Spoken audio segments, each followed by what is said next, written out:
नमस्कार मित्रांनो, श्री स्वामी समर्थ. तुमचं आपल्या व्हिडिओवर सहर्ष स्वागत आहे. आजचा हा व्हिडिओ सुरू करण्यापूर्वी मी तुम्हाला फक्त एक विनंती करेन.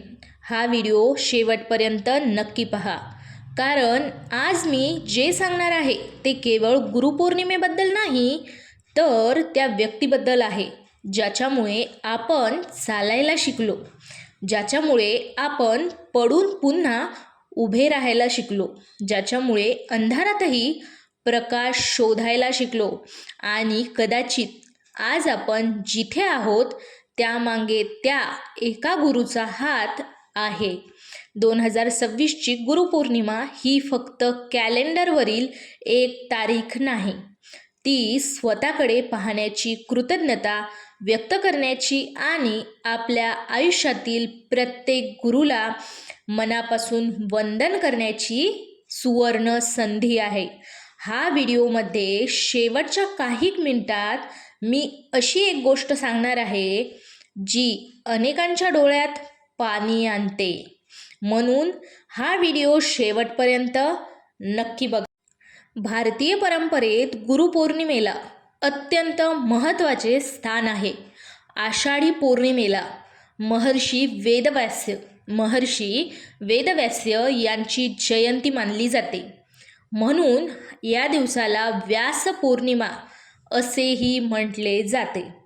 परंपरेनुसार गुरु म्हणजे फक्त शाळेतील शिक्षक नव्हे, आईवडील, जीवनात योग्य दिशा दाखविणारे ज्येष्ठ आध्यात्मिक मार्गदर्शक आणि अनुभवातून शिकविणारे प्रसंगही आपले सर्वात मोठे गुरु असतात.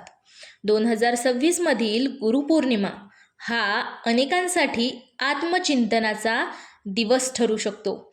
हा दिवस आपण स्वतःला एक प्रश्न विचारण्यासाठी वापरू शकतो. मी ज्याच्याकडून इतकं शिकलो त्यांना शेवटचं मनापासून धन्यवाद कधी म्हटलं? लोकांच्या मनाला स्पर्श करणारा भाग कल्पना करा. जर उद्या तुम्हाला त्या व्यक्तीला धन्यवाद म्हणण्याची संधीच मिळाली नाही तर? आपण अनेकदा देवाकडे हात जोडतो, पण ज्या व्यक्तीने आपल्याला देवापर्यंत पोहोचायचा मार्ग दाखवला त्याच व्यक्तीला आपण विसरून जातो. गुरुपौर्णिमा म्हणजे केवळ पूजा नाही, ती कृतज्ञतेचा उत्सव आहे, म्हणजेच एखादा सण आहे. एक छोटीशी कथा आता आपण जाणून घेऊयात. एका शिष्याने गुरूंना विचारले, गुरुदेव, मी तुम्हाला काय देऊ? गुरु हसले आणि म्हणाले, तू मला काही देऊ नकोस. मी जे चांगले संस्कार तुला दिले आहेत ते पुढे दुसऱ्यांच्या आयुष्यात पोहोचव, तीच माझी खरी गुरुदक्षिणा असेल.